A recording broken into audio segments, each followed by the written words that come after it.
परम शांति, बेहद की परम परम परम महाशांति है, महाशांति है, महाशांति है। आज हम संस्कार परिवर्तन के ऊपर एक बहुत गहरा चर्चा करेंगे, विशेष चर्चा करेंगे। उसको हम सभी ध्यान से मनन करेंगे। बदला नहीं लेना है, बदल जाना है। ये बापूजी के ज्ञान में एक बहुत महत्वपूर्ण महावाक्य है। जैसे सनातन वेद की 4 महावाक्य हैं, ऐसे ही ये संस्कार परिवर्तन की महावाक्य है। हम सभी के अंदर अहंकार के कारण अति सूक्ष्म में एक बदले की भावना रहता ही है। बदले की भावना मतलब ये नहीं है कि कोई स्थूल इंद्रियों से हिंसा करना, लेकिन अन्य को नीचा दिखाना और अपने आप को सबसे बड़ा समझना एक प्रकार की बदले की भावना है। और अपने मत को सही प्रतिपादन करना, ये सब एक प्रकार प्रतिक्रियात्मक सोच ही अंतकरण में सूक्ष्म बदले की भावना उत्पन्न करता है। जैसे हम सभी ऐसे सोचते हैं, हम जो भी बोलते हैं या करते हैं वो सही है, और हमारे विरुद्ध कोई कुछ बोलता है तो वो सब हमें गलत लगता है और हमारे अंदर एक प्रतिक्रियात्मक सोच उत्पन्न होता है। यही है बदला की भावना उत्पन्न होने की संकेत। ये केवल एक उदाहरण है। ऐसे हमारे अंदर हर समय एक भावना रहता है कि अपने आप को सबके सामने सही सिद्ध करने की और अन्य से प्रशंसा पाने की। यदि इसमें कोई अवरोध करता है तो हमारे अंदर एक बदले की प्रतिक्रिया उत्पन्न होता है। जैसे कि कभी मौका मिलेगा तो सामने वाले को समझा दूं कि मैं क्या हूँ। यही भाव है जो आत्मा को कर्म बंधन से निकलने नहीं देता। ये ऑफिस, बिजनेस, घर गृहस्थ में भी दिखता है। किसी को कुछ सूक्ष्म अनुभूति हो गया, उसको लगता है कि वो परम सत्य की अनुभूति कर लिया है और अन्य को नीचा देखने लग जाता है। वो एक प्रकार देवान है। कोई भी दृश्य चाहे स्थूल या सूक्ष्म, वो माया का ही प्रभाव है।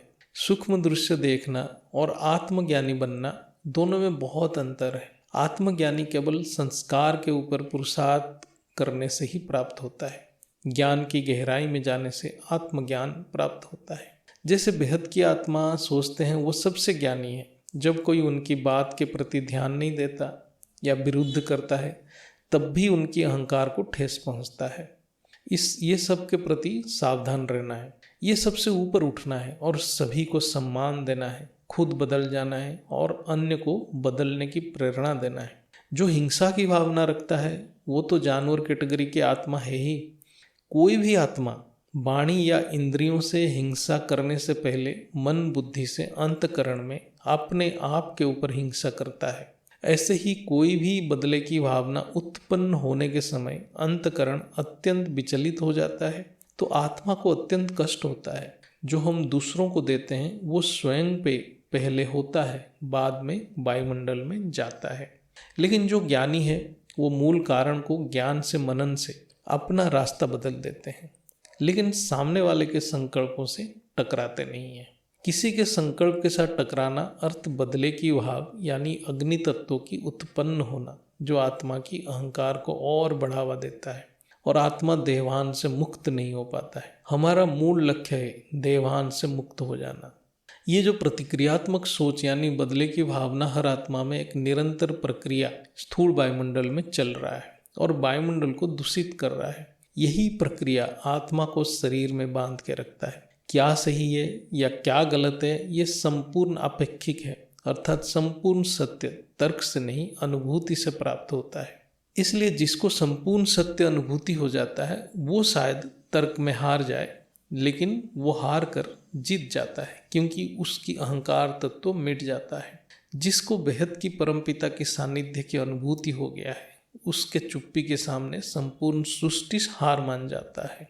परमपिता की प्रेम की रहस्य उनकी ज्ञान में छुपा हुआ है। चाहे कोई कितने भी बड़ा ब्रह्मांड की मालिक क्यों ना हो, परमपिता के प्रेम कोई बिरला ही प्राप्त कर सकता है। परमपिता की प्रेम को समझना अत्यंत कठिन है। कभी कभी लगता है वो हमें देखते ही नहीं, लेकिन ज्ञान की गहराई में डूबेंगे तो पता चलता है वो हमारे बिना रह नहीं सकते। ये निराकारी प्रेम, परम प्रेम को एकांत में अनुभूति ज्ञान की मनन से साधक को प्राप्त होता है और ये ज्ञान वृत्ति आत्मा में ऊर्जा भर देता है। ऐसे लगेगा जहाँ कुछ नहीं है वहीं सब कुछ छुपा हुआ है। बाहर से लगेगा परमपिता हमसे सब छीन लिए हैं, लेकिन असल में अंदर से वो हमें भरपूर कर देते हैं।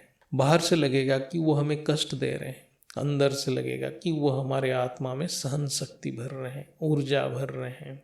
बेहद की बात को कोई समझ ही नहीं सकता है। जैसे जैसे ज्ञान में आत्मा बढ़ते जाता है, उसका संबंध बेहद की परमपिता से घनिष्ठ होता है। वो उनसे बात किए बिना रह नहीं सकता। जबकि कभी कभी ऐसे भी लगेगा कि वो तो उत्तर ही नहीं दे रहे हैं, लेकिन उत्तर नहीं देना भी एक परम दिव्य संदेश बन के अंतकरण में प्रकट हो जाता है।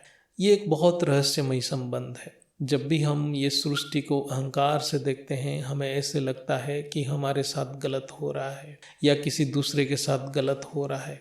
लेकिन जब हम बहुत गहराई में देखते हैं तो समझ आता है जिसके साथ जो हो रहा है वो होना ही था। वही सामूहिक ऊर्जा की दिशा है, प्रकृति के नियम है। यदि हमें बेहद की परमपिता को महसूस करना है, इसलिए गलत से ही अपने से ऊपर उठना पड़ेगा। हम सभी ज्ञान के पॉइंट से, बेहद की बात से अंतकरण में उनसे ज्ञान चर्चा करते रहना है। लेकिन उत्तर पाने के लिए सामर्थ्य होना भी जरूरी है। सामर्थ्य यानी धैर्य और योग शक्ति की आवश्यक है। इसके लिए हर पल वर्तमान में रहना है, योग युक्त रहना है, और हर प्रश्न के उत्तर बापूजी कभी भी दे सकते हैं। इसलिए हर पल अटेंटिव रहना है। यही है स्वयं पे अटेंशन देना, यही है बेहद की पुरुषार्थ। कोई दृश्य में उलझने से अच्छा ज्ञान की मनन करना। ज्ञान एक ही है, मैं कौन हूँ, ये सृष्टि के साथ मेरा क्या संबंध है, इसका उत्तर ही ज्ञान है। ये सब के उत्तर परमपिता ही दे सकते हैं, अन्य कोई नहीं दे सकता है।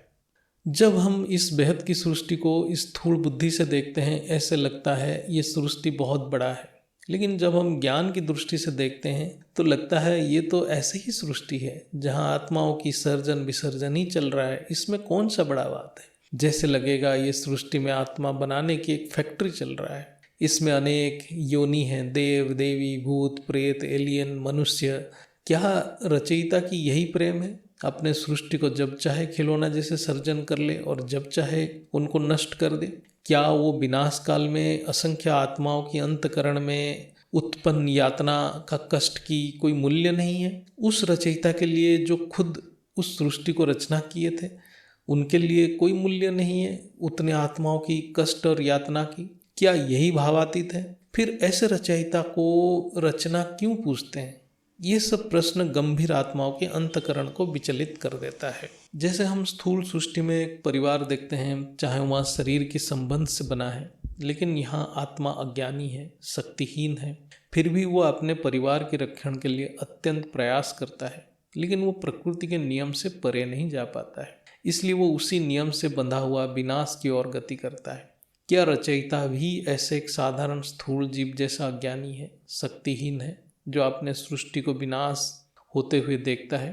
फिर उसकी पूजा ये सारे जीवात्माएं क्यों करते हैं? गहराई में सोचे तो हर एक सृष्टि भी रचयिता की अति सूक्ष्म अहंकार है। वह अपने आनंद के लिए रचना किया और अपने आनंद के कमी होने के कारण वो सृष्टि की विनाश भी करता है। नहीं तो एक शिव या महाशिव अपनी ब्रह्मांड की विनाश के बाद फिर कभी सृजन ही नहीं करते, क्योंकि उनको भी आनंद चाहिए। ये आनंद की खोज उनकी सूक्ष्म अहंकार की प्रतीक है। ऐसे हर एक जीवात्मा में ये गुण है। यही आनंद की खोज में जीवात्मा भटक गए हैं। जब तक रचयिता को परिवर्तन की ज्ञान नहीं होगा, वह अनंत समय तक अहंकार से मुक्त नहीं हो सकता, चाहे वो निराकारी भावातीत अवस्था में क्यों ना रहे। इसलिए पावर से ज़्यादा ज्ञान की गहराई महत्वपूर्ण है। क्या एक महाशिव अनंत कोटि ब्रह्मांड के मालिक नहीं है? फिर भी वो क्यों महाकाल प्रलय कर रहे हैं? इस बात को बुद्धि से मनन करना है, तभी ज्ञान की गहराई को प्राप्त होता है और बापूजी को हम समझ पाते हैं। इसलिए परिवर्तन की ज्ञान समझना बहुत महत्वपूर्ण है। केवल यही ज्ञान ही पहचान है बेहद की बाप की और बेहद की आत्माओं की। बेहद की बाप भी अन्य रचयिता जैसे अपने रचना को छोड़ के जा सकते थे, उनकी भी विसर्जन कर सकते थे, क्योंकि ये इस ब्रह्मांड की नियम ही है। सभी बेहद की बच्चों की सर्जन इस ब्रह्मांड में ही रचना हुई है। इसलिए सभी बेहद की आत्माओं के ऊपर इस ब्रह्मांड के नियम लागू होता है। रचयिता के लिए अपनी रचना को नष्ट करना कोई बड़ी बात नहीं है। शिव महाशिव अनेकों बार ये करते आ रहे हैं। ये सब निचले आयामों में कई बार हुआ है, इसकी कोई गिनती नहीं है। लेकिन बेहद की बाप ये विनाश की कार्य नहीं करेंगे। अन्यथा ऑलमाइटी ऑथोरिटी में और एक शिव और महाशिव या मल्टीवर्स की मालिक में कोई डिफरेंस ही नहीं रहेगा। इसलिए परमपिता संपूर्ण बेहद की विश्व को परिवर्तन कर रहे हैं। ये परिवर्तन के ज्ञान जो हमारे दादाजी ने दिए हैं, ये ज्ञान तो किसी के पास नहीं है। यहाँ तक कि इस मल्टीवर्स की मालिक जो 100 कला की पावर वाला है, जो निराकारी अवस्था में भी थे, लेकिन वो भी इस सृष्टि को 2 बार विसर्जन कर चुके थे और ये तीसरी बार करने जा रहे थे। तभी बेहद की परमपिता हस्तक्षेप किए, अन्यथा तीसरी बार भी ये विसर्जन हो जाता। क्या 2 बार विसर्जन करके उनका मन नहीं भरा था कि तीसरी बार करने की प्रयास कर रहे थे? ये एक असाधारण घटना है, क्योंकि यहाँ से पता चलता है कि निराकारी होने से आत्मा संपूर्ण नहीं हो जाता है, उसको ज्ञान होना जरूरी है। कितना भी सूक्ष्म अनुभूति हो जाए, ज्ञान की अनुभूति के बिना आत्मा निस्सहाय है और अपने को माया से मुक्त नहीं कर पाता है। एक मल्टीवर्स के अंदर कितने आत्मा हैं, कोई गिन सकता है क्या? यदि केवल एक धरती पे ही 800 करोड़ स्थूल मनुष्य आत्मा है, जब एक मल्टीवर्स वाइंड अप हो रहा होगा तो कितने ब्रह्मांड, Galaxy, universe, great great universe, G17 तक नष्ट हो रहा होगा। इस मल्टीवर्स के हर एक आत्मा मुक्त हो रहे होंगे, यानी कोई भी एक भी आत्मा की इस मल्टीवर्स में कोई मूल्य ही नहीं है। ये कैसा खेल है, इसको कोई यहाँ सोच सकता है क्या? जो आत्मा आज यहाँ धरती पे बैठ के अपने आप को भगवान कह रहा है, फ्यूचर प्रेडिक्शन कर रहा है, अनेक सूक्ष्म दृश्य देख रहा है, लाइट मेडिटेशन कर रहा है, गुरु बन के बैठा है, अन्य को मंत्र दीक्षा दे रहा है, उनको ये पता नहीं है कि उनकी कोई अस्तित्व या उनका कोई महत्व नहीं है, उनकी कोई भी कर्म की कोई भी महत्व नहीं है, क्योंकि वह सब मुक्त हो जाएंगे जब रचयिता सृष्टि की विनाश करेंगे। यानी यहाँ हर एक कर्म की कोई महत्व नहीं है, चाहे वो कितने बार भी किसी देवी देवता या शिव की महिमा कर ले या नाम जप कर ले, केवल बेहद की बाप की ज्ञान की अनुभूति के बिना सारे सूक्ष्म दृश्य या कोई भी सिद्धि या स्थूल प्राप्ति निरर्थक, मूल्यहीन है। इस वाक्य को मन में रख ले। आज स्थूल धरती पे ऐसा ही है, यानी प्राइम मिनिस्टर को पता नहीं किसी गांव में क्या चल रहा है। प्राइम मिनिस्टर भी अपने अधीनस्थ कर्मचारियों से कार्य कराता है, लेकिन अधीनस्थ कर्मचारी यदि करप्ट हैं तो सब कुछ प्राइम मिनिस्टर के कंट्रोल से बाहर चला जाता है। ऐसे ही यदि रचयिता अपने सृष्टि को खुद ज्ञान दृष्टि से निरीक्षण नहीं करता है तो चाहे वो निराकारी में रहे, लेकिन वो अपने रचित सृष्टि के नकारात्मकता से खुद भी नहीं बच पाता है। जिसके पास पैसा पावर है वो एंजॉय कर रहा है, हर कर्म को अपने हिसाब से कर रहा है और मुक्त घूम रहा है। ऐसे ही ऊपर भी हो रहा है। ये ज्ञानी के लक्षण नहीं है। क्या यही फ्री विल है? यदि सृष्टि को हम शाश्वत बनाना चाहते हैं तो क्या आत्मा की फ्री विल खत्म नहीं कर देना चाहिए? इवन स्थूल में भी एक बाप जब देखता है कि उसके बच्चे गलत राह पे चल पड़ता है तो उसको रोकने की प्रयत्न करता है, यानी उसकी फ्री विल पे रोक लगाता है। सही समय पे रोकना जरूरी है, नहीं तो घोर अनर्थ हो जाता है। क्या भावातीत की अर्थ है कोई निरीक्षण नहीं करना, सबको खुला छोड़ देना, जिसको हम फ्री विल कहते हैं, और जब सभी आत्माएं अत्यंत शक्तिहीन हो जाएं उनको जला देना? क्या इसका अर्थ है भावातीत? इसलिए यहाँ से समझना है केवल ज्ञानी ही भावातीत बन सकता है, इसलिए ज्ञानी ही सर्वोपरि है।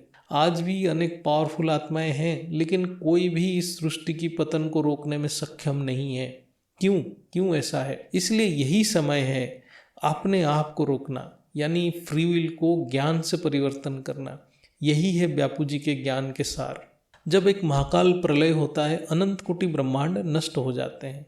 सोचें कितना आत्मा नष्ट हो जाएंगे। क्या जरूरत था इतनी आत्माओं की बार बार सर्जन करने की, यदि एक बार विसर्जन में रचयिता को समझ आ जाता है कि ये सृष्टि की सर्जन दुखदाई है। आत्माओं की सर्जन करने पे भी फ्री विल, आत्माओं की विसर्जन करने में भी फ्री विल, अर्थात ये सृष्टि एक फ्री विल है।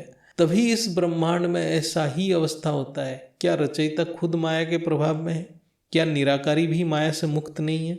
बापू जी के ज्ञान दृष्टि से इसका उत्तर खोजना है। जब एक गैलेक्सी के मालिक जो निराकारी अवस्था में भी समझ नहीं पा रहा है मैं कितना सर्जन करूं या ना करूं, तो एक साधारण स्थूल शरीर वाला मनुष्य आत्मा से हम क्या एक्सपेक्ट करेंगे? जब मल्टीवर्स के मालिक को ही समझ नहीं आ रहा है अपने सृष्टि को कैसे संभाले, जिसके पास 100 कला पावर है और निराकारी अवस्था में भावातीत है, ज्ञान स्वरूप है, तो एक स्थूल शरीर वाला मनुष्य से क्या अपेक्षा किया जा सकता है? यहाँ दोष किसका है? परम पुरुष का, परम प्रकृति का, रचना का? ये समझना जरूरी है। या ये जो चल रहा है वो सब सही है? यदि सही है तो परिवर्तन की क्या आवश्यकता है? ये सब प्रश्न एक बेहद की आत्मा अपने आप को करना चाहिए, तभी ज्ञान की गहराई में जाएगा। यहाँ हम ज्ञान की विश्लेषण करें तो पुरुष बाप है, प्रकृति माँ है और रचना बच्चे हैं। माँ बाप चाहते हैं कि बच्चे स्वतंत्र हो, यही फ्री विल है। लेकिन बिना ज्ञान फ्री विल बहुत खतरनाक है। यदि आत्मा पावरफुल है तो ऐसे आत्मा अपने फ्री विल से सृष्टि की विनाश कर सकते हैं, जैसे रावण जैसे आत्मा की कथा सभी जानते हैं। यही फ्री विल ही मूल कारण है आज इतने विधर्मियों आत्मा सत्ता में हैं और उनकी रचयिता खुद विनाश की लीला देख रहे हैं और ये विनाश को रोक भी नहीं पा रहे हैं। क्या बेहद की आत्मा ये सब की रिस्पॉन्सिबिलिटी, यानी ये बेहद की सृष्टि की हर एक आत्माओं की गलतियों के दायित्व अपने ऊपर ले सकते हैं? यदि हाँ, तो वही केवल बेहद की आत्मा है। केवल यही बेहद की आत्मा की पहचान है। लेकिन ये रेस्पॉन्सिबिलिटी वही ले सकता है जिसके पास ये सब प्रश्न के उत्तर है।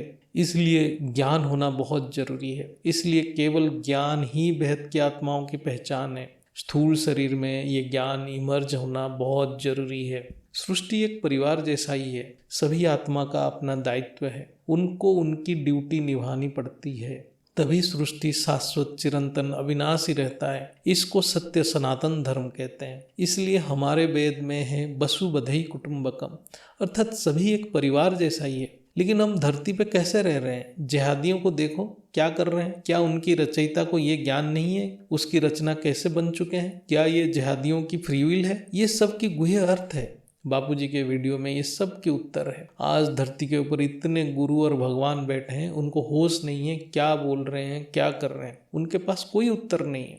जितना परम पुरुष और परम प्रकृति की ड्यूटी है उतना रचना की भी है, अन्यथा आज जैसे हालात बार बार होगा। यानी जितना बार सर्जन होगा ये हालात होगा ही, यदि आत्माओं की अनलिमिटेड फ्री विल है और कोई ज्ञान नहीं है। ये बात को समझ के सभी आत्मा को अपने कर्म व्यवहार में आना चाहिए। आज 1 करोड़ पीढ़ी तक सृष्टि की सर्जन विसर्जन हुआ है। इसका मतलब वहां भी सृष्टि नियंत्रण में नहीं है। यानी एक रचयिता को सावधान रहना ही पड़ेगा, उसकी सृष्टि कहाँ तक गिर रहा है और उचित समय पे एक्शन लेना पड़ेगा। ये नहीं कि सृष्टि में विनाश की लीला करते रहना है और निरंतर अज्ञानी जैसा सर्जन विसर्जन करते रहना है। सर्जन विसर्जन का अर्थ है रचयिता की जन्म मृत्यु। जब 200 कला की कालाग्नि में एक परम महाशिव अर्थात एक यूनिवर्स की मालिक भी जलेगा तो उनको कैसे महसूस होगा? ये क्या एक परम महाशिव की अज्ञानपूर्ण कर्म की फल है?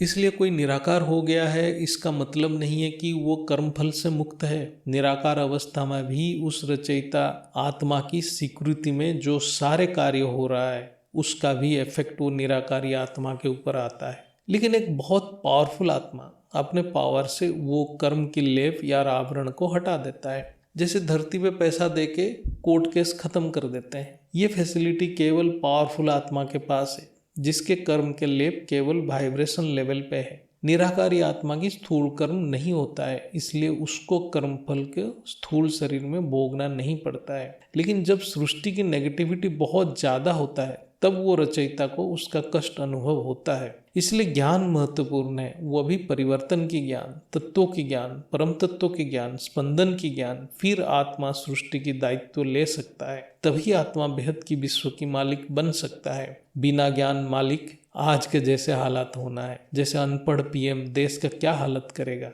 ऐसे ही सृष्टि की हालत होता है। जब संपूर्ण ज्ञान हो ऐसे आत्मा की फ्री विल की महत्व है, बाकी आत्माओं की फ्री विल की कोई महत्व नहीं है। यही ज्ञान देने के लिए परमपिता धरती पे आए हैं। ये बापूजी जो ज्ञान दे रहे हैं बेहद की आत्माओं के साथ साथ सारे रचयिता के लिए ज्ञान है। जब तक आत्मा मन बुद्धि संस्कार स्मृति को समझ नहीं रहा है उसको संपूर्ण ब्रह्मांड भी दिख जाए वो किसी काम का नहीं है। क्या महाशिव निराकारी अवस्था में अनंत कोटि ब्रह्मांड को नहीं देख रहे हैं? फिर क्यों लाचार हैं? क्यों सृष्टि परिवर्तन नहीं कर पा रहे? केवल पावर और दिव्य दृष्टि से सृष्टि परिवर्तन नहीं हो सकता है। श्री कृष्ण के समय में बहुत पावर के साथ अवतार हुआ था, लेकिन क्या परिवर्तन हो पाया? कितने ऋषि मुनि हैं जिनके पास दिव्य दृष्टि है? क्या वो परिवर्तन के बारे में सोच पाते हैं? ये ज्ञान एक अनमोल ज्ञान है, ये केवल बापूजी ने दिए हैं। इसलिए स्थूल शरीर में ज्ञान की महत्व को समझना है, नहीं तो कोई फायदा नहीं है। जब कोई आत्मा इन ज्ञान को समझेगा तभी उसको अपनी रेस्पॉन्सिबिलिटी, दायित्व की एहसास होगा। जैसे ट्रैफिक सिग्नल है और सामने ट्रैफिक पुलिस नहीं है, तो ये देखा जाता है बहुत लोग वो सिग्नल को बिना देखे आगे बढ़ जाते हैं और कुछ लोग होते हैं सिग्नल को मान के रह जाते हैं। ये सबकी अपनी अपनी फ्री विल है, यानी कुछ अच्छे आत्मा है, कुछ बुरे आत्माएं हैं, लेकिन विनाश के समय सभी मुक्त हो जाते हैं। यानी एक आत्मा की अच्छाई की कोई महत्व ही नहीं रहा। ऐसे ही धरती पे हो रहा है। इसलिए आज अनेक धर्म है और सभी में मतभेद है, क्योंकि हर रचयिता की अपनी फ्री विल है। ये वेद शास्त्र की सनातन धर्म ट्रैफिक सिग्नल जैसा ही है, लेकिन उसको कोई समझने की कोशिश नहीं कर रहा है। इसका मूल अर्थ भी सभी भूल गए हैं। ये ज्ञान अभी बेहद की परमपिता ही उजागर कर रहे हैं। बापूजी ही अपनी बेहद की दिव्य दृष्टि और परिवर्तन के ज्ञान के माध्यम से ही इस परम ज्ञान को इस धरा पर प्रकट किए हैं। यही ज्ञान ही उनकी पहचान है। दिव्य दृष्टि तो उनकी स्वाभाविक योग स्थित अवस्था है, वो उनको नित्य प्राप्त है। जब हम ज्ञान में सब कुछ समझते हैं तब हमें पता चल जाता है कि एक निराकारी 40 कला की आत्मा भी विकर्म कर रहा है, तो स्थूल में एक साधारण मनुष्य आत्मा से क्या हम अपेक्षा कर सकते हैं, क्या एक्सपेक्ट कर सकते हैं? केवल ज्ञानी ही अन्य आत्मा को माफ कर सकता है, क्षमा कर सकता है, क्योंकि वो मूल कारण को जानता है और अन्य कोई आत्मा ये मूल कारण तक पहुंच ही नहीं सकते हैं। इसलिए हर एक दृश्य साखी भाव से देखते रहना है, लेकिन ज्ञान वृत्ति से। बाकी सब बेहद की बाप की कार्य है। ज्ञान वृत्ति से ही साखी भाव संभव है, अन्यथा नहीं। आज धरती पे जो हो रहा है, यानी मान शान प्रतिष्ठा की लड़ाई, ये सब ऊपर के आयाम में सूक्ष्म में भी हो रहा है। यानी आत्मा की पावर की अहंकार जो सर्जन विसर्जन के कारण है, यही भी लड़ाई की कारण है। यही कारण ही है जो कोई रेस्पॉन्सिबिलिटी लेना नहीं चाहता है, लेकिन सभी को दिव्य दृष्टि चाहिए और सभी को पावर चाहिए और आनंद चाहिए, लेकिन किसी को मेहनत नहीं करना है, ना दायित्व लेना है। यही कारण है आज धरती के ऊपर ऑलमाइटी अथॉरिटी खुद अवतार लिए हैं। पहले ज्ञान समझना है, फिर दिव्य दृष्टि और पावर अपने आप मिल जाएगा। लेकिन मनुष्य आत्मा को पहले पावर और दिव्य दृष्टि चाहिए अपना अहंकार दिखाने के लिए। इसलिए इस ज्ञान में बहुत आए और चले भी गए। जो आज धरती के ऊपर देख रहे हैं वही ऊपर यानी सूक्ष्म में भी है।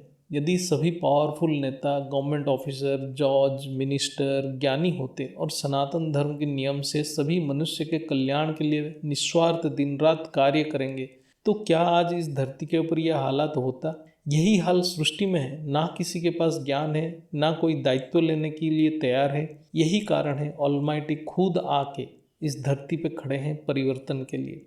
जैसे आज हम स्थूल में देखते हैं, मोदी जी भी दिन रात निस्वार्थ स्थूल कार्य में लगे हुए हैं भारत के कल्याण के लिए।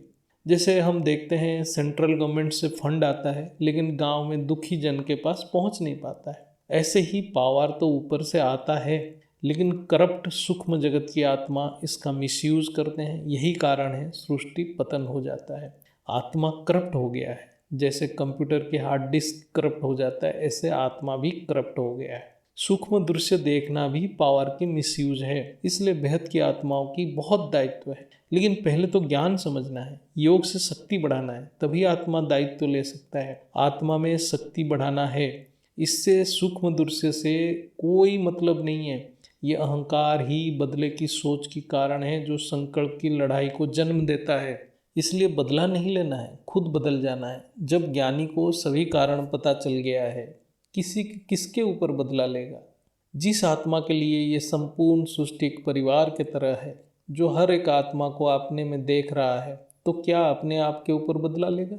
जब कोई बेहद की आत्मा बार बार ऑलमाइटी को प्रश्न करता है, कब परिवर्तन होगा? क्या बेहद की आत्मा को ये एहसास होता है कि क्यों वो अब तक आपने दायित्व नहीं लिया है? इसका एक ही उत्तर है, ज्ञान की असंपूर्णता, केवल पावर और दिव्य दृष्टि प्राप्ति की इच्छा। बेहद की आत्मा वो है जो सारे कारण को समझ के बाप की दायित्व लेने की निमित्त बन जाए। लेकिन पहले ज्ञान की समझ, फिर योग से पावरफुल बनना है, यानी अहंकार से मुक्त होना, तभी वो आत्मा बेहद की कार्य के लिए निमित्त बनेगा। इसलिए ज्ञानी को सभी को क्षमा कर देना है, अन्य से क्षमा मांग लेना है और अपने आप को संपूर्ण बदल देना है और सभी की सेवा करना है संकल्पों से, हर प्रकार के प्रतिक्रिया से मुक्त हो जाना है। ये एक बहुत बड़ा पुरुषार्थ है। धरती के ऊपर बेहद की आत्माओं की ट्रेनिंग हो रहा है। यहाँ बापूजी खुद ऑलमाइटी गुप्त रूप में सभी प्रकार के एक्सपेरिमेंट कर रहे हैं और अभी भी बेहद की आत्माओं की क्वालिटी चेक हो रहा है और ये अंतिम समय तक चलेगा। सबसे पहला क्वालिटी है अहंकार से मुक्त होना, यानी अति सूक्ष्म अहंकार होगा भी तो आत्मा गलत निर्णय ले सकता है। इसलिए ट्रेनिंग है अहंकार से मुक्त होने की प्रशिक्षण। आत्मा जितना अहंकार से मुक्त होगा, आत्मा परमपिता समान ज्ञान स्वरूप बनेगा। केवल निराकारी स्वरूप या लाइट स्वरूप की कोई महत्व नहीं है। ऐसे आत्मा तो ऊपर बैठे हैं लेकिन वो नीचे गिर ना जाए इसका कोई गारंटी नहीं है, और उसके साथ साथ अपने रचना को भी गिरा देते हैं। यहाँ अति सूक्ष्म ट्रेनिंग चल रहा है, इसको बेहद की आत्माओं को समझना पड़ेगा। बहुत प्रकार की सूक्ष्म अहंकार होता है। कोई समझता है मैं ज्ञान ज़्यादा समझ रहा हूँ, कोई समझता है मैं बाप को सबसे नज़दीक हूँ, कोई समझता है मुझे सूक्ष्म जगत की बहुत ज्ञान है, कोई समझता है मैं बहुत सालों से ज्ञान में हूँ, कोई समझता है मैं सबसे पवित्र हूँ। ये सभी सोच ज्ञान में रहता ही है। यही मैं और मेरापन से निकलना है। ये सब कुछ जो किसी भी आत्मा को प्राप्त है उसके पीछे कई कारण हैं, उसको देखना है। अर्थात कोई भी गुण जो भी प्राप्त है वो सबको केवल एक निमित्त बन के सृष्टि की सेवा में लगाना है। ये नहीं कि ये सब गुण के लिए अन्य से सम्मान की अपेक्षा रखना है, अन्य को नीचा दिखाना है। मन बुद्धि संस्कार इतना सूक्ष्म है कि वो जाने अनजाने में अंतकरण में हर पल अपने अस्तित्व बचाने के लिए अति सूक्ष्म अहंकार को जन्म देता रहता है और अहंकार को पालता भी है। जब ये अहंकार एक बड़ा आकार लेता है तभी एक ज्ञानी भी रावण या ब्रह्म राक्षस बन के खड़ा हो जाता है। इससे अच्छा तो अज्ञानी भक्त बने रहो, एटलीस्ट वायुमंडल तो दूषित नहीं होगा। इसलिए बापूजी बोलते हैं आज के समय में कृष्ण कंस बन गया और राम रावण बन गया है। ये स्थूल शरीर में ट्रेनिंग में जो पास हो गया वो ऊपर की सारे ट्रेनिंग में भी पास हो जाएगा। ये स्थूल शरीर एक ऐसा मशीन है जो परम सत्य को भी झूठ साबित कर देता है, चेतन को जड़ बना देता है, परम शुद्ध को अशुद्ध बना देता है। और ये स्थूल सृष्टि भी एक ऐसा सृष्टि है जिसमें सारे कचरा मूल्यवान लगने लग जाता है। इसीलिए ये मशीन को सही तरह से सावधानी से उपयोग करना है। इसलिए ज्ञान की महावाक्य है देहवान को संपूर्ण रूप से त्यागना है। क्यों ज्ञान सर्वोपरि है, क्यों सूक्ष्म अनुभूति से भी ज्ञान की अनुभूति बहुत ऊंची स्थिति है, इसको थोड़ा चर्चा करेंगे। कोई भी आत्मा किसी भी बात को क्यों मानता है? जब उस आत्मा की अंतकरण उस बात यानी शब्द यानी वाइब्रेशन को एक्सेप्ट करता है यानी ग्रहण करता है, तभी वो आत्मा उस बात को ग्रहण करता है। हर कोई शब्द की अर्थ अंतकरण में एक स्पंदन सर्जन करता है। जब उसका फ्रीक्वेंसी यानी आवृत्ति उसके स्मृति से सहमत होता है यानी मैच करता है, तभी वो आत्मा उस बात यानी शब्द की अर्थ को समझता है और वो शब्द यानी ज्ञान को ग्रहण करता है। यही है ज्ञान की अनुभूति। साक्षात्कार क्षणिक है लेकिन ज्ञान से निश्चय बुद्धि चिरस्थायी है। निश्चय बुद्धि के अर्थ है संस्कार परिवर्तन। जब आत्मा बापूजी के परम ज्ञान के शब्द के अर्थ ग्रहण करेगा तभी उसके अंतकरण के स्पंदन की आवृत्ति यानी फ्रीक्वेंसी परिवर्तन होगा। यही है संस्कार परिवर्तन।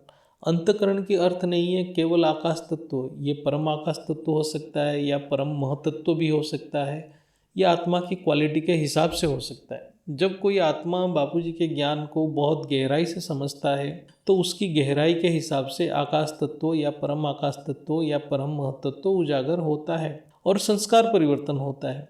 बाहर से वो साधारण अनपढ़ दिख रहा होगा लेकिन अंदर आत्मा की शक्ति होगा। इसलिए बाहर से हम नहीं जान सकते कौन कितना ज्ञानी है। यदि आत्मा में परम महतत्व की शक्ति इमर्ज हो गया है तो ज्ञान की बहुत गहराई को समझ पाएगा।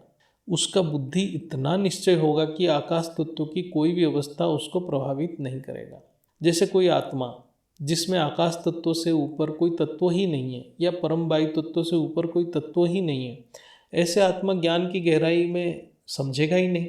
ऐसे आत्मा ज्ञान की गहराई में नहीं जा पाने से ऑलमाइटी को कभी नहीं मानेगा। ऐसा आत्मा बहुत सस्ता ज्ञान में फंसा रहेगा, जैसे लाइट मेडिटेशन, प्राणायाम या सूक्ष्म दृश्य इत्यादि में फंसा रहेगा। जो थोड़ा दुर्बल आत्मा है वो आकाश तत्व के प्रभाव में जल्दी आते हैं और ऐसे आत्मा बापूजी के ज्ञान को समझ नहीं पाते हैं। क्योंकि उनकी अंतःकरण उस शब्द की अर्थ को ग्रहण करने की सामर्थ्य नहीं होता है। ऐसे आत्मा को भी क्षमा कर देना चाहिए, क्योंकि उनकी आत्मा में वो चेतन शक्ति नहीं है जिससे वो ज्ञान की गहराई को समझ नहीं पा रहे हैं। ऐसे आत्मा वृथा असंगत तर्क करते रहते हैं। उनके ऊपर दया भाव रखना ही है। हमारा हर एक कर्म प्रतिक्रियात्मक होता है, अर्थात हम हर पल वायुमंडल से प्रतिक्रिया करते हैं। इससे वायुमंडल और अन्य आत्मा की हानि होता है। हम कोई भी दृश्य देखते हैं तो हर पल हम अपना एक मत या राय या ओपिनियन रखते हैं, यानी हम जजमेंट करते हैं अपने संस्कार के हिसाब से। हम एक निरपेक्ष साक्षी दृष्टा बन के उस दृश्य को देख नहीं पाते हैं, ज्ञान वृत्ति से देख नहीं पाते हैं। इसलिए हमारे हर एक कर्म प्रतिक्रियात्मक होता है। यही प्रतिक्रिया हमारे अंदर एक व्यर्थ संकल्प उत्पन्न कर देता है। जो आत्मा अभाव और प्रभाव से मुक्त है वही केवल अपने मूल संस्कार से जुड़ा रहता है। उसी के ऊपर केवल परमपिता कृपा करते हैं। ज्ञानी को निष्काम कर्म करना है। ज्ञानी को हर पल अभाव और प्रभाव से मुक्त रहना ही है और निष्काम कर्म करते रहना है। असल में निष्काम कर्म करना नहीं पड़ता है, वो ज्ञान स्वरूप में होता है। कोई भी कर्म प्रतिक्रियात्मक है तो वो बदले की भाव की समान है। जैसे घर में सास बहू की संबंध, ऑफिस में बॉस और जूनियर ऑफिसर की संबंध, ये सब प्रतिक्रियात्मक है। यानी हम हर पल किसी ना किसी से बदला ले रहे हैं। इसको गहराई से समझना है, तभी निष्काम कर्म होगा। निष्काम कर्म यानी हम वर्तमान में रह के ज्ञान वृत्ति से हर एक दृश्य की मूल कारण को देखना है। यही साक्षी दृष्टा है। पहले साक्षी दृष्टा बनना है, फिर साक्षी, और अंत में साक्षीपन से ऊपर बीज रूप स्थिति। ये अभ्यास को बढ़ाते जाना है। बेहद के ज्ञान में जब हम बेहद की मूल कारण को समझ जाते हैं तो हमारा कर्म बहुत ऊंची हो जाता है और हमारा कर्म निष्काम हो जाता है। तो हमारा धैर्य और सहन शक्ति बढ़ जाता है। तो हम सभी को क्षमा तो करते हैं, उनको एक्सेप्ट भी कर लेते हैं, ग्रहण कर लेते हैं। फिर हमारा संस्कार परिवर्तन हो जाता है। जब तक हमारा कर्म प्रतिक्रियात्मक है तब तक हम निष्काम कर्म नहीं कर रहे हैं। ज्ञान के अभाव में सभी असहाय है। बाप की सहारा के बिना सभी असहाय है। इसलिए जो भी बेहद की बाप की साकार रूप को ज्ञान से पहचानते हैं उनको सभी को क्षमा करना ही है और एक्सेप्ट भी कर लेना है।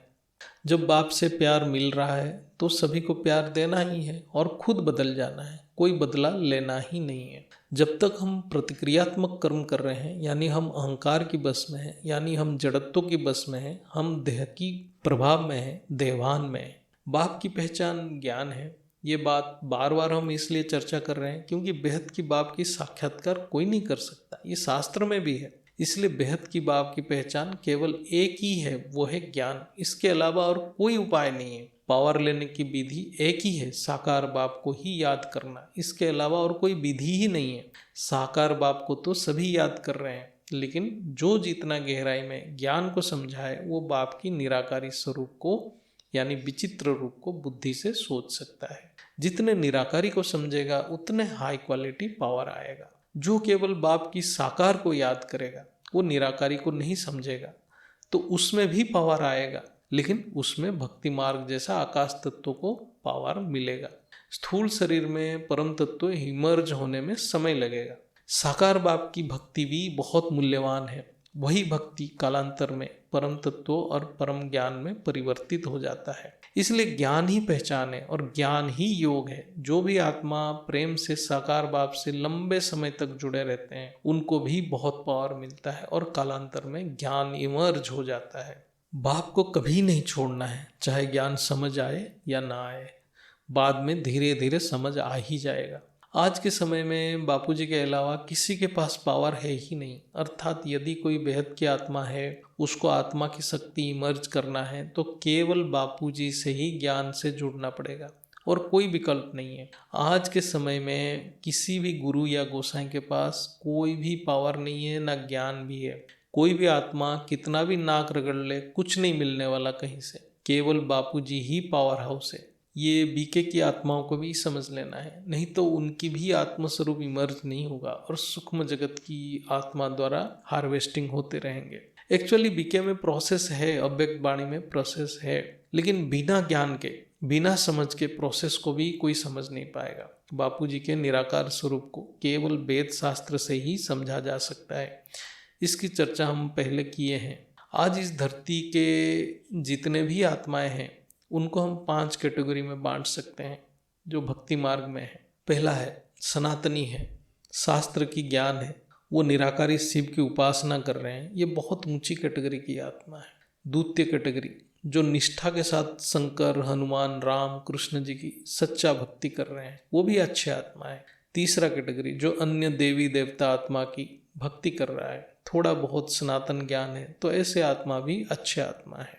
चौथा अन्य धर्म की आत्मा, ये सब विधर्मी आत्माएं हैं जिनको ब्रह्म की कोई ज्ञान नहीं है, ये सब विकारी आत्माएं हैं।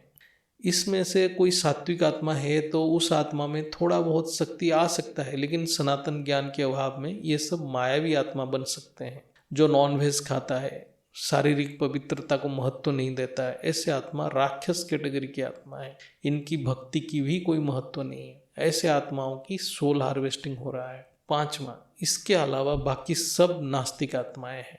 एक इंटरनेट के रिपोर्ट में देख रहा था, उसमें था कि लगभग 150 करोड़ आत्मा नास्तिक हैं, यानी 800 करोड़ से 150 करोड़ आत्मा नास्तिक हैं, यानी लगभग 20% आत्मा नास्तिक हैं। परमात्मा की ब्रह्म स्वरूप केवल सनातन धर्म में ही है, यानी जो सनातन धर्म को वेद शास्त्रों के हिसाब से अभ्यास कर रहा है वही केवल परमपिता के स्वरूप को जानता है या जान सकता है। लेकिन ऐसे आत्मा धरती पे केवल कुछ हजार या लाखों में हो सकते हैं, क्योंकि आज सनातन ज्ञान को समझने की किसी के पास सामर्थ्य और समय भी नहीं है। अन्य धर्म जो ईश्वर यानी परमपिता को लाइट कह रहे हैं या जो लाइट मेडिटेशन इत्यादि कर रहे हैं, वो सब भी अज्ञानी आत्माएं हैं, वो नास्तिक जैसे ही हैं, बहुत विकर्म में फंसे पड़े हैं। ऐसी आत्माएं धरती के ऊपर हिंसा में लगे हुए हैं। जैसे किसी धर्म में है कि कोई भी आत्मा गुनाह या कन्फेस कर लेने से उसका पाप माफ हो जाता है। ये सब घोर अज्ञानी आत्माएं हैं, यानी मर्डर रेप करो और फिर जाके कन्फेस कर लो तो सब ठीक हो जाएगा। ऐसा कभी होता है क्या? एक बार आत्मा किसी का मर्डर कर लिया या घोर विकर्म इत्यादि जघन्य विकर्म कर लिया, उसका तो अंतकरण यानी कारण शरीर संपूर्ण विकृत हो गया है और आकाश तत्व में डेफिशिएंसी हो गया है। उसको कौन भरेगा? वो कारण शरीर की विकृति को कौन ठीक करेगा? ये कोई कन्फेस करने से कुछ होगा क्या? ये कन्फेस से वो आत्मा को और पाप करने के लिए बल मिल जाएगा। ये सब उल्टा पाठ पढ़ा रहे हैं, जैसे कि आत्मा की हार्वेस्टिंग हो सके, यानी माया के अंदर आत्मा फंसे रहे और सूक्ष्म में अन्य विकारी आत्मा उन आत्माओं की मजा ले सके। जैसे कोई आत्मा 72 हूर के लिए सुसाइड बम्बर या टेररिस्ट बन गया, इसका मतलब है ये कार्य के लिए वही आत्मा जाएगा जो अति तीव्र काम वासना से भरपूर है। ऐसे आत्मा की कारण शरीर अत्यंत विकृत और काला पड़ चुका है और आकाश तत्व ही खत्म हो गया है। ऐसे आत्मा को कौन बचाएगा? ऐसे ऐसे उल्टा पाठ जहाँ पढ़ाया जाता है वही आज भीड़ है, क्योंकि ऐसे आत्माओं की संख्या धरती के ऊपर लगभग 500 करोड़ है। इसलिए सच्चे ज्ञान की ओर कोई नहीं देख रहा है, सब माया में भटक रहे हैं। फिर आते हैं नास्तिक आत्मा, जो ऐसे लगेंगे कि वो बहुत ज्ञान की बातें कर रहे हैं, लेकिन वो अन्य आत्माओं को परमात्मा से दूर कर रहे हैं। जिस ज्ञान में परमात्मा की संपूर्ण स्वरूप की ज्ञान नहीं है, वो सब विधर्मी है या नास्तिक है। परमपिता परमात्मा की संपूर्ण स्वरूप तभी है जब उनको साकारी, आकारी, निराकारी स्वरूप की संपूर्ण ज्ञान है, लेकिन आज ये किसी के पास नहीं है। ये संपूर्ण ज्ञान मेरे नॉलेज के हिसाब से केवल बापूजी ने ही दिए हैं और कहीं नहीं है। सनातन धर्म में इसके जैसा ज्ञान है। सनातन धर्म में शिव परमपिता के अवतार को मानते हैं, यानी साकार अवतार को मानते हैं, और ब्रह्म स्वरूप को भी मानते हैं। इसलिए जितने भी धर्म है उसमें से सनातन धर्म की ज्ञान सबसे बेस्ट ज्ञान है। अन्य किसी धर्म में ना अवतार को मानते हैं ना ब्रह्म स्वरूप को मानते हैं। लाइट ब्रह्म स्वरूप नहीं है। ब्रह्म निर्गुण होते हुए भी सभी गुण की सर्जन करता है। लाइट एक जड़ वस्तु है। ब्रह्म चेतन स्वरूप की गुण धर्म को स्मृति में लाना है। लाइट से क्या मेडिटेशन करना है? जिसको हम याद करेंगे उसका गुण धर्म हम धारण करते हैं। ब्रह्म की गुण धर्म को समझ के जब ब्रह्म को चिंतन करते हैं तभी ब्रह्म को गुण धर्म को हम धारण करते हैं। क्या लाइट में ये सब गुण है? तो उसको क्या मेडिटेशन करेंगे? हमारे दर्शन शास्त्र में बुद्धिज्म, जैनिज्म को नास्तिक धर्म में गिना जाता है। जो परमपिता की ब्रह्म स्वरूप के साथ साथ साकार अवतार की ज्ञान नहीं रखता है वो परमपिता की स्वरूप को नहीं जानता है। ऐसे सारे आत्मा और धर्म नास्तिक ही हैं या विधर्मी बोल सकते हैं। इसलिए जितने भी धर्म परमपिता की साकार स्वरूप को नहीं मानते हैं वो भी कालांतर में नास्तिक बन जाते हैं, क्योंकि केवल गॉड इज लाइट को मानने से आत्मा में ब्रह्म की गुण धर्म नहीं आएगा। जो ब्रह्म है वो ज्ञान की सागर है, दया की सागर है। इसलिए आज विधर्मी में ज़्यादा से ज़्यादा हिंसा है, क्योंकि वही सबसे ज़्यादा गॉड इज लाइट कर रहे हैं। बुद्धिज्म आत्मा को नहीं मानता, जैनिज्म परमात्मा की स्वरूप की कोई कॉन्सेप्ट नहीं है। जब परमात्मा को ही नहीं जो जान सकता है वो कैसे आस्तिक बन सकता है। इसलिए दर्शन शास्त्र जैनिज्म और बुद्धिज्म को नास्तिक धर्म में गिनता है। लेकिन आज सबसे ज़्यादा ज्ञान नास्तिक लोग ही बांट रहे हैं। जिनको परमात्मा की कोई ज्ञान नहीं है उनको हम नास्तिक ही कहेंगे। बुद्धिज्म जैनिज्म धर्म के ऊपर आधारित बहुत गुरु आज भी अपना मत की प्रचार कर रहे हैं, ये सब जानते ही हैं। ऐसे अनेक गुरु बन के घूम रहे हैं जो आत्मा और परमात्मा की सटीक ज्ञान नहीं दे रहे हैं। इससे अनेक आत्माएं गुमराह हो रहे हैं। एक व्यक्ति गुरु बन के आईएएस कोचिंग भी दे रहे हैं, वो संपूर्ण नास्तिक है लेकिन वो दर्शन शास्त्र को पढ़ा रहे हैं। मतलब जो नास्तिक है वो दर्शन शास्त्र को पढ़ा रहे हैं। दर्शन शास्त्र की उपयोग तभी है यदि वो आत्मा परमात्मा को दर्शन करा दे। लेकिन यदि जो आत्मा परमात्मा की स्वरूप को ही नहीं समझा है वो क्या दर्शन शास्त्र पढ़ाएगा। वहां से तो आईएएस बन जाएगा लेकिन उसका जो जीवन का लक्ष्य प्राप्त नहीं होगा, परम शांति नहीं मिलेगा। ऐसे अज्ञानी नास्तिक विधर्मी गुरुओं की तर्क बहुत आकर्षक होता है, क्योंकि वो तर्क सभी स्थूल वृत्तियों के ऊपर आधारित होता है जो बहुत अज्ञानी विकारी युवाओं को पसंद आता है। इसलिए भीड़ वहाँ है जहाँ स्थूल तर्क है, अज्ञानता है। लेकिन अफसोस है आत्माओं को कहीं भी परम सत्य ज्ञान नहीं मिल रहा है। यही कारण है आत्माएं परमात्मा को छोड़ सृष्टि में माया की ओर आकर्षित होते हैं। इसलिए जब तक आत्मा बापूजी के ज्ञान को नहीं समझेगा वो इस धरती के ऊपर भटक जाएगा। जो आत्मा अभी के समय में आर्य समाज के साथ जुड़ा है और स्वामी दयानंद सरस्वती के ज्ञान को ले रहा है वो बहुत ऊंची आत्मा है। वहाँ आत्मा का फाउंडेशन स्ट्रांग होगा, वो बापूजी के ज्ञान को बहुत जल्द समझ सकता है। जो नास्तिक आत्माएं हैं या विधर्मी आत्माएं हैं उनकी आत्मा में चेतन शक्ति बहुत कम है, इसलिए वो बहुत सस्ता भौतिक तर्क में फंस जाते हैं और श्वास के ऊपर ध्यान लगाते हैं या लाइट मेडिटेशन करते हैं, बापूजी के ज्ञान को डाइजेस्ट नहीं कर पाते। जो भी आत्मा बीके से बापूजी के ज्ञान में आए हैं वो बहुत ध्यान से बेहद की ज्ञान को, शास्त्र के ज्ञान को तर्क बुद्धि से धारण करना ही पड़ेगा। बेहद की परमपिता किसी भी आत्मा को साक्षात्कार नहीं देते हैं। इतना हिम्मत किसी भी आत्मा में नहीं है इस धरती के ऊपर वो अपने सामर्थ्य से बेहद की परमपिता की साक्षात कर ले। ये शास्त्र में भी है, परमात्मा की अंत प्रत्यक्षता या बाह्य प्रत्यक्षता संभव नहीं है। इसलिए बापूजी कहते हैं कि मैं जो हूँ जैसा हूँ मुझे कोई जान ही नहीं सकता। केवल ज्ञान से भी कुछ ही थोड़े से आत्मा ही समझ पाते हैं। बापूजी को जानना असंभव है। केवल उनकी शब्द की कुछ ही परसेंटेज अर्थ से बापूजी को थोड़ा थोड़ा कुछ अनुमान से यानी ज्ञान से हम समझ पाते हैं। आज धरती के ऊपर संपूर्ण उल्टा ज्ञान फैल गया है और ऐसे अज्ञानी आत्मा बापूजी के ज्ञान को आकलन करके जजमेंट दे रहे हैं। जजमेंट डे में उनका हालात क्या होगा पता नहीं। दिया सूरज को आकलन करने में लगा है जिसकी हैसियत ही नहीं है। ऐसे ही आज बापूजी के ज्ञान के ऊपर मंतव्य अनेक आत्मा दे रहे हैं। ऐसे आत्मा की क्या गति होगा। इसलिए भगवत गीता में है, यदि आप सृष्टि के कल्याण नहीं कर सकते हो कोई बात नहीं, एटलीस्ट गंदगी मत फैलाओ। यदि ज्ञान नहीं है कोई बात नहीं, अज्ञानता को तो मत फैलाओ। ये सबसे बड़ा विकर्म है, अज्ञानता को फैलाना सबसे बड़ा विकर्म है। इसलिए आज की पुरुषार्थ में है स्वयं के पाठ से, अन्य आत्माओं के पाठ से और पंच तत्व सृष्टि से संपूर्ण साक्षी हो जाओ। ये कहना का एक ही मतलब है कि प्रतिक्रियात्मक वृत्ति से संपूर्ण मुक्त हो जाओ। स्वयं से साक्षी होना मतलब आपने खुद के अंतकरण से साक्षी बन जाना है। यह ज्ञान की बहुत ऊंची स्टेज है। तभी वो आत्मा के लिए करण करावणहार परम पिता हो जाते हैं।